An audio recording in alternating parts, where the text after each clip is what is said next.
বিতর্কের শুরু থেকেই রিপাবলিকান প্রার্থী ডোনাল্ড ট্রাম্পকে মোকাবেলায় স্বতঃস্ফূর্ত ছিলেন আসন্ন প্রেসিডেন্ট নির্বাচনের ডেমোক্র্যাট প্রার্থী বর্তমান vice president Kamala Harris. Trump হাত মেলানো এড়াতে চাইলেও সেই সুযোগ দেননি কমলা। বিতর্কের শুরুটা হয় অর্থনীতি প্রসঙ্গে।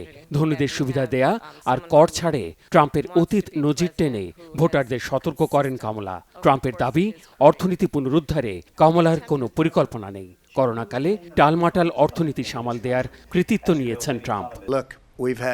দেখুন, মূল্যস্ফীতির কারণে ভয়ঙ্কর এক অর্থনৈতিক পরিস্থিতির মধ্য দিয়ে যাচ্ছি আমরা, যা দেশকে টুকরো করে দিচ্ছে, বিভক্ত করে দিচ্ছে। খুব সম্ভবত জাতীয় ইতিহাসে এমন বাজে মূল্যস্ফীতি কেউ দেখেননি।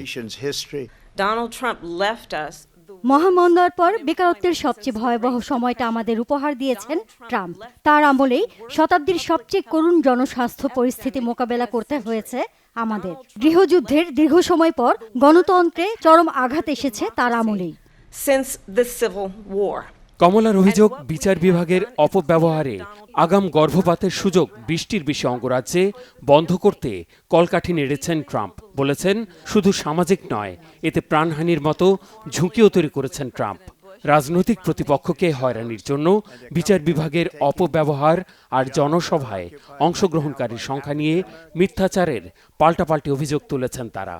They're eating the dogs, the people that came in, they're eating the cats, they're eating the pets. যুক্তরাষ্ট্রে অভিবাসী আর অভিবাসন প্রত্যাশীরা কুকুর, বিড়াল আর মলমূত্র খান। ট্রাম্প এমন আপত্তিকর মন্তব্য করেছেন।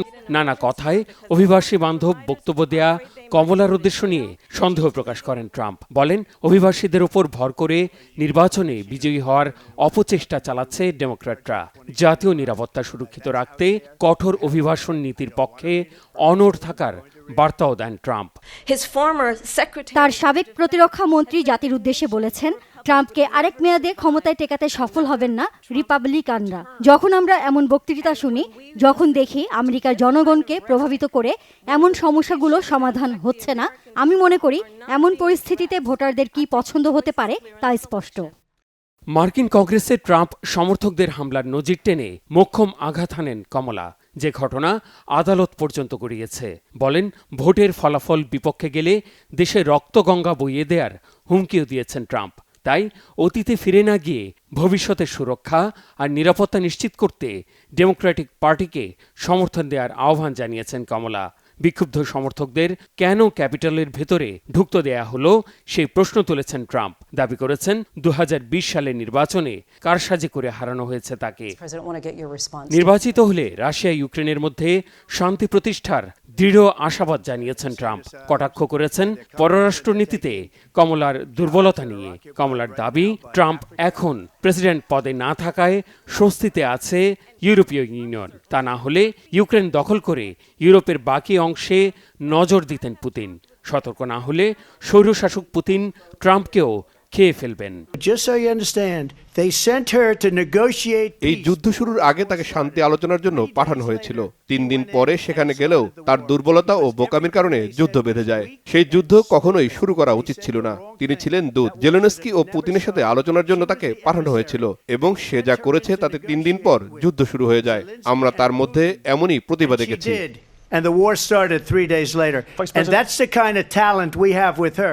বিতর্কের পুরোটা জুড়ে তীব্র মতভেদ আর ধারালো বাক্যবাণে একে অপরকে ঘায়েল করলেও একটি বিষয়ে একই সুরে কথা বলেছেন ট্রাম্প ও কমলা। ইসরায়েলের আত্মরক্ষার অধিকারের পক্ষে সর্বদা পাশে থাকার অঙ্গীকার করে আনুগত্য প্রকাশের কমতি ছিল না তাদের। কমলা প্রেসিডেন্ট হলে 2 বছরের মধ্যে ইসরায়েলের অস্তিত্ব থাকবে না বলে সতর্ক করেছেন ট্রাম্প। পেনসিলভেনিয়া অঙ্গরাজ্যের ফিলাডেলফিয়া শহরে ন্যাশনাল কনস্টিটিউশন সেন্টারে 90 মিনিটের বিতর্ক চলাকালে বাইরে বিক্ষোভ করেছেন ফিলিস্তিনে ইসরায়েলের আগ্রাসন বিরোধীরা। গাজা যুদ্ধ অবিলম্বে বন্ধের জন্য যুক্তরাষ্ট্রের কার্যকর পদক্ষেপ চেয়েছেন তারা।